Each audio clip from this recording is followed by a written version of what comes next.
Hello, fellow learners. I would like to welcome you all to a completely newer topic wherein we are going to discuss the pragmatics of decision making. As all of us are quite aware, that decision making forms the very basis of the right and persuasive kind of organization. Taking a correct decision and following the path or plan to make it more successful forms the very basis of any organizational structure. The formalized decision making will obviously have a huge impact while deciding upon the future of the organization. It is of utmost importance for any manager to take decisions, and hence the importance of decision making cannot be easily neglected. This is Dr. Saket Bansod from Dr. Ambedkar Institute of Management Studies and Research, and today we are going to talk about decision making. So let's move on to the first slide. Introduction. Whenever we talk about decision making, the decision is about taking a corrective measure in order to reach a particular goal. Unless and until a manager is capable of taking a decision or executing a decision, the manager won't be given the managerial responsibilities.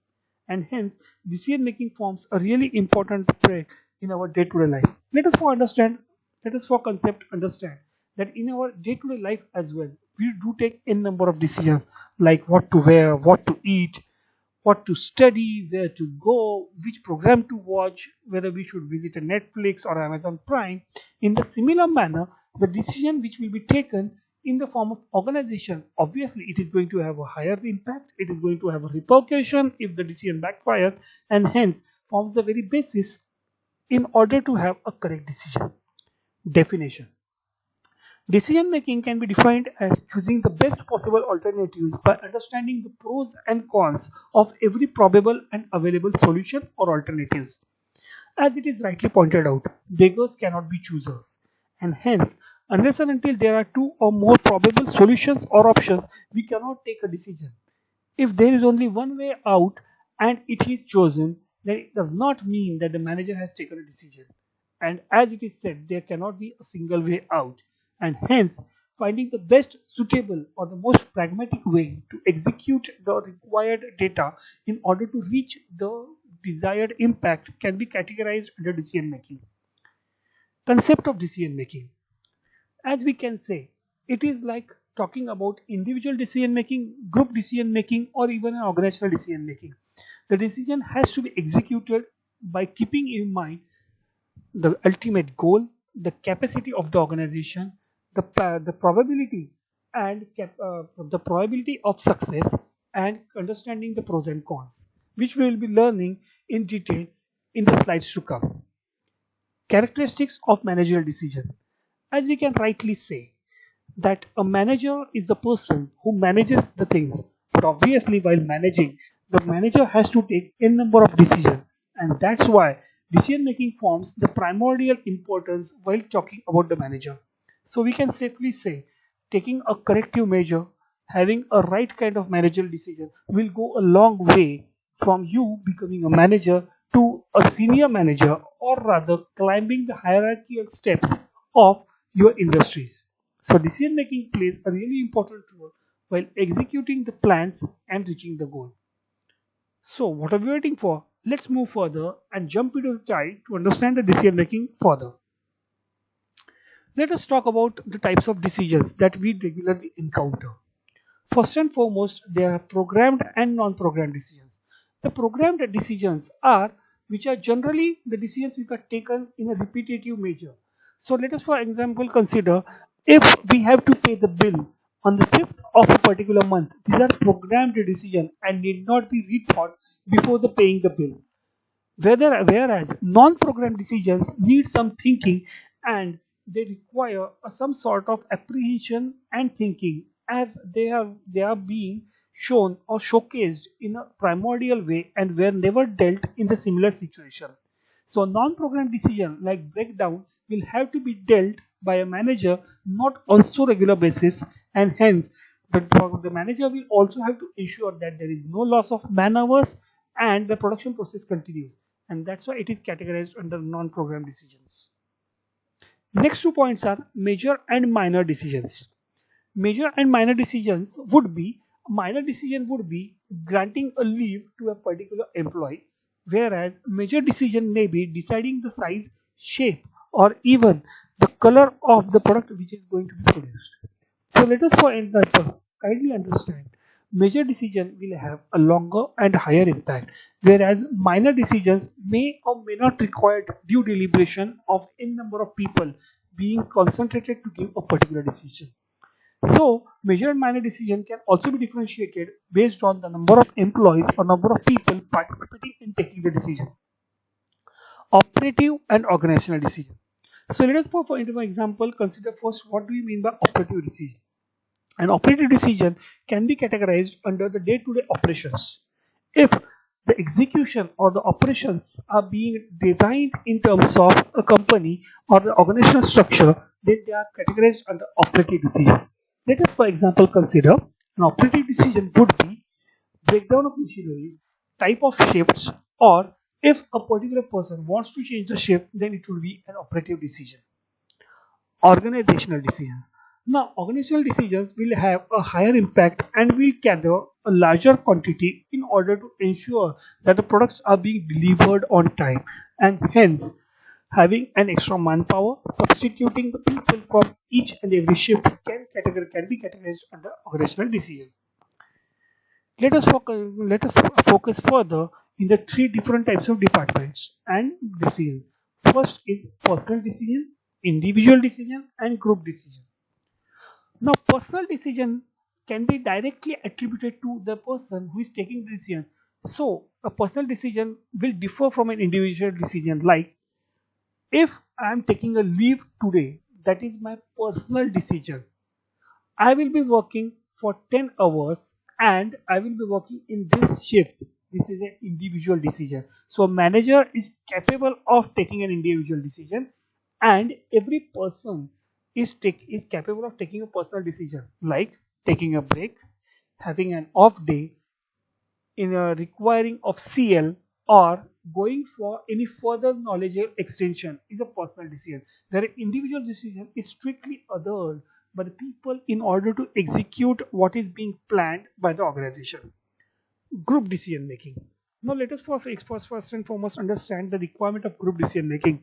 Many a times we talk that while understanding the risk of executing the task, it is highly important that we have a brainstorming session in order to ensure that all the ideas, aspects, loopholes, and problems are being covered.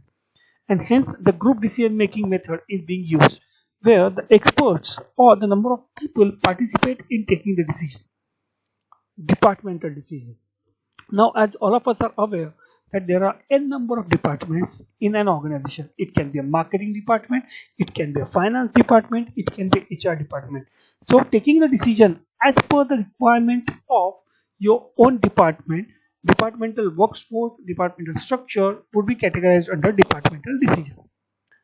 Non-economic decision. So decisions which won't be requiring economic or which won't be having any economic repercussion, which won't be requiring any investment or a monetary purpose are categorized under non-economic decision. So for example, executing a particular program which is required for in order to have incentivizing and having a break time is a completely non-economic decision. I hope all the types of decisions and concepts are clear. Moving further, these are the steps in decision making which I feel form a highly important point while designing about while talking about the steps in decision making. So let's go further and talk about the n number of decisions which are going to be taken.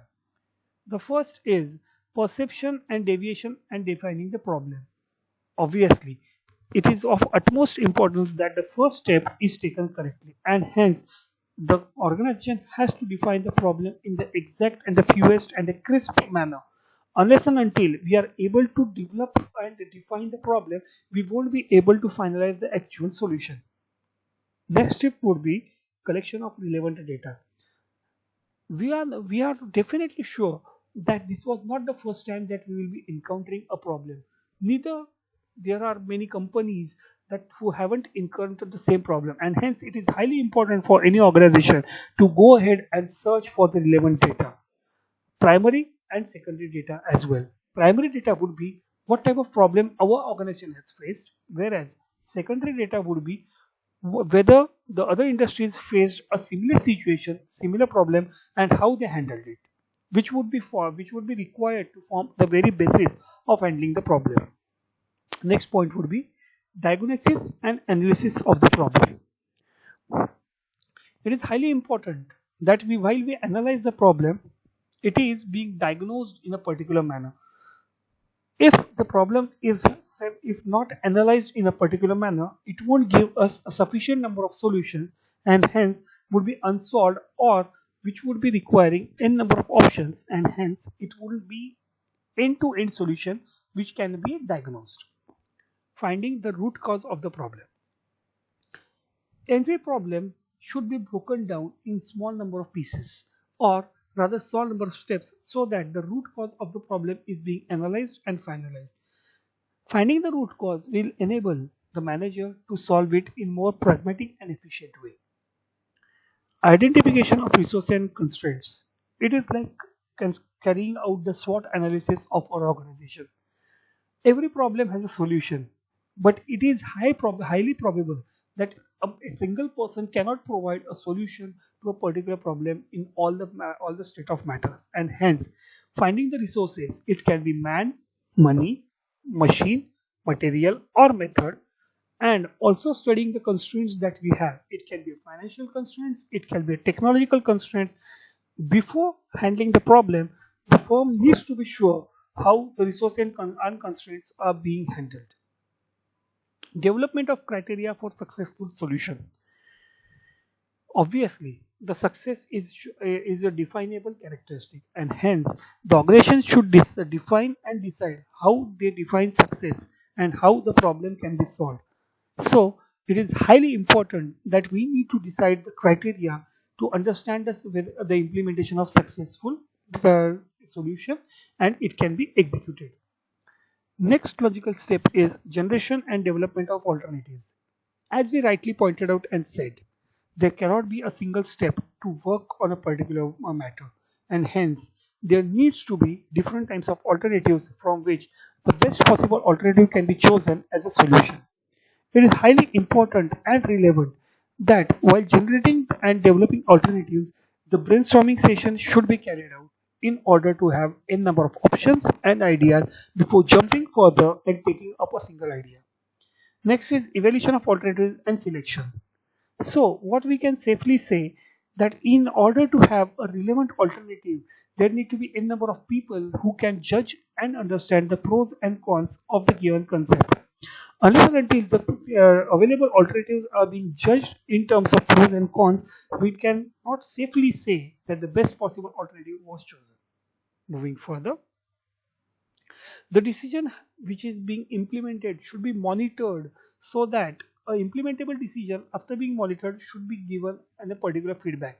The feedback should be given in a particular manner to ensure that the decision making process was quite good, and it can also give us the idea whether the decision which we took was the best thing that can have been done in order to ensure the perfect solution. I hope all the steps in decision making are quite clear. So, should we move forward? Importance of decision making. I feel that decision making forms a really the crux of the matter, and hence the importance of decision making will be really relevant in order to have different options. So what are the importance of decision making? First is implementation of managerial function. It has a direct implication in terms of managerial function. A manager needs to take decision, and unless and until the decision is being taken correctly, it won't have the right impact. Pervasiveness of decision making. We can safely say that the decision making is omnipresent, and hence it is highly important that decision is taken in the right manner to ensure the probable and the best possible solution. Evaluation of managerial performance. We can safely say that the managerial performance can be evaluated based on the given options and execution of the desired result. So, the evaluation of managerial performance can be done on the basis of whatever the number of decisions which were being made, what were the outcomes and how they were being gathered. Next is, it is helpful in planning and policies. Any organization cannot move forward without reaching the goal or executing the idea. In order to execute the idea, different departments need to take the decision to make an other to the policy. Decision making is incomplete without the proper planning, and planning would not reach its desired result if the decision making is faulty, and hence they both go hand in hand. Selecting the best alternatives. As we previously talked about the different aspects, it was really pointed out that number of alternatives and number of probable solutions should be discussed, brainstormed before choosing a best possible alternative, which is the need of the hour. Successful operation of the business. We can safely say that the business needs to take a decision. A businessman or manager which is afraid of taking bold decisions or is in a cocoon and does not want to take decision can be safely said that they won't be going ahead and being a successful decision. Uh, the business which doesn't is not of, which is afraid of taking decision generally lags behind and goes back in time rather than progressing with respect to positive decisions. So let's move further. Methods of decision making. Well, we have talked about different types of decisions. Obviously, there have to be a methods of decision making and how they can be taken up in the best possible manner.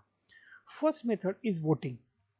So, if a group decision making is being the group is taking a decision, then a voting is one of the easiest and the ancient most option to carry out any decision. The voting is generally of two type. It can be a blindfolded voting wherein the chits are being collected and no particular name is given so that to avoid the confrontation after the particular decision is made. Second is ranking.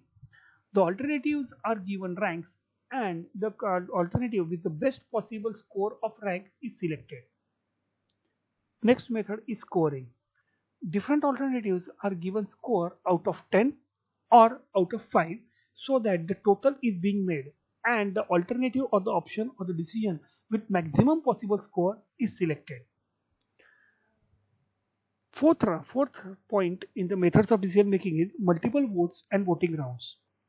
So many times the decision making keeps on changing and becomes dynamic in nature, and hence rather than in order to have a complicated nature and trying to match too much initiatives or decisions at a single go, the voting rounds or multiple votes are considered.